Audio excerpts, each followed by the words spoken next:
আমি এলাম এখন অন্নপ্রাশন বাড়িতে। এটা আমার ভাগ্নির বাড়ি। ভাগ্নির বাড়িতে ভাগ্নির ছেলের অন্নপ্রাশন হচ্ছে।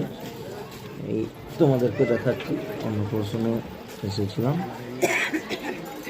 ভাগ্নির ছেলেটার অন্নপ্রাশন। এই হলো প্যান্ডেল। প্যান্ডেলটা খুব সুন্দর বানিয়েছে, খুব সুন্দর ডিজাইন। দেখো তোমরা, এখান থেকে সেদিন আমি লাইভ করলাম। এটা হলো ভাগ্নির বাড়ি। এখানে স্নান করানো হবে বাচ্চাটাকে। স্নান করিয়ে তারপর আমার প্রশ্ন হবে। দেখো, এটা হলো আমার ভাগ্নির ছেলে, এটা ভাগ্নি। বাচ্চাটাকে নিয়ে এলো, স্নান করানো হবে।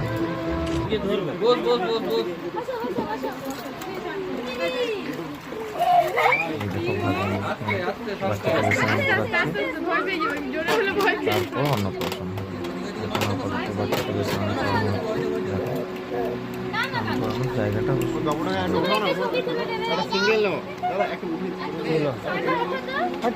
বাচ্চাটা এখানে স্নান করানো হচ্ছে। খুব সুন্দর খেলা করছে বাচ্চাটা। ছোট বাচ্চা, একটু কাঁদেনি, সুন্দর স্নান করছে। স্নান করছে, ছবি তুলছে,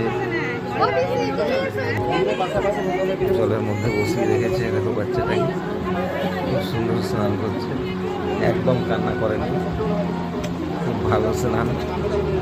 এরকম বাচ্চা স্নান করে আমি কোনোদিন দেখিনি, যে এত সুন্দর জলের মধ্যে খেলা করছে। তোমরাও দেখো, দেখো কত সুন্দর জল ঘাটছে, জল নিয়ে খেলা করছে। এখানে ছবি তোলা হচ্ছে।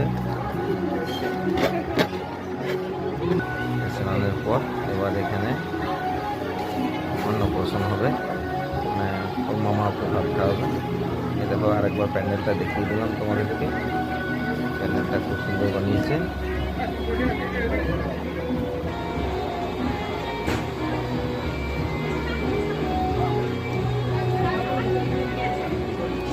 স্নান করা এবার শেষ, স্নান হয়ে গেল।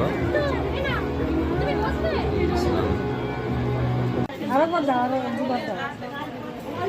খাওয়ানো হবে। এই যে মামার কোলে বসে সাজিয়ে গুজিয়ে, টোপর দিয়ে মালা পরিয়ে সাজিয়ে নিয়ে এসছে, খাওয়ানো হচ্ছে, ভাত খাওয়াচ্ছে। এক ফোঁটাও কাঁদেনি, খুব সুন্দর।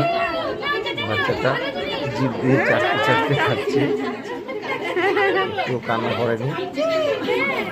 এটা আমার ভাগ্নির ছেলে, মানে আমার নাতনি। যেটা খাচ্ছে